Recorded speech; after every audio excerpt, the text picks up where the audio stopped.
Okay, so here I'm going to show you very quickly a game that was played between Nisha and I. It was the first game that we played via Facebook. I'm playing as white and she's playing as black. I come and start out with a classic opening, and she comes in and throws a curveball. I'm not really sure what she's going for, but I decide I'm just going to take it. So I take that. I expect her to drive me off, and sure enough she does, so I back away. I hate moving my pieces. You lose time when you move a piece over and over again in the beginning of the game. Um, but for the cost for the spoils of the pawn, it was worth it. And so now she goes and she throws me another thing. I don't want to run away a second time, so I decided to move my pawn up, which then allows for my bishop to have control over all of these pieces. So it's worth it.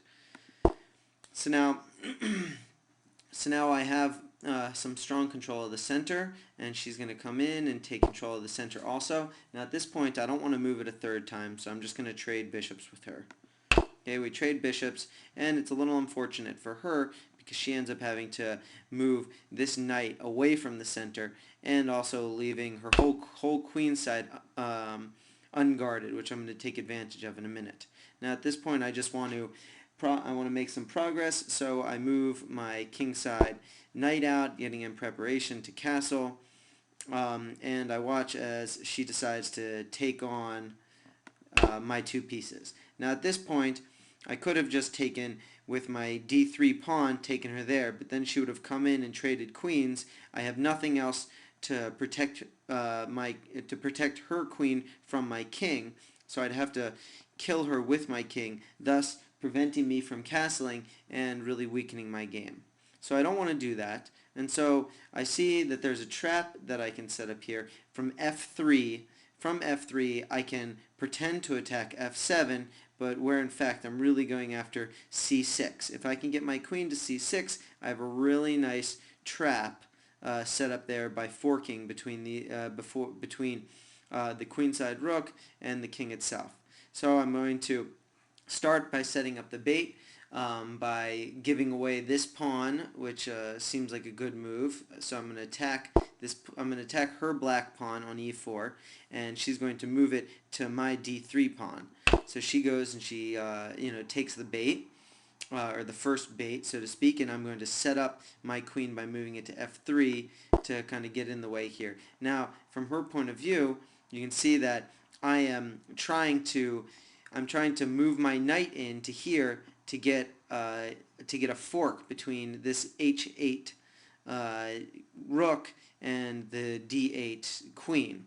So she obviously wants to just move up the f pawn to f6 to kind of scare him away and block the fork.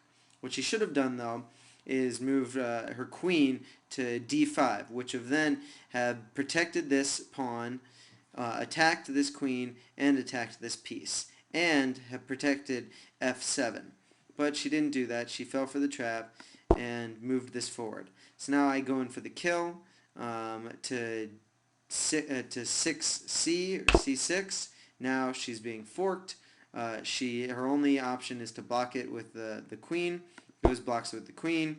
Now I have free range to kill this rook and put her in another check. She again has to block with the queen because the knight up here is protecting f7. So she blocks there. I take the queen. She takes me, and then bam. Now I have another fork. It pulled her into that other fork through the sacrifice. So at my f7, she's now forked. She has to move the king. She moves the king, and I get this piece. So it's really was kind of lucky that it all worked out in the end, but this is something to keep in mind as we just go back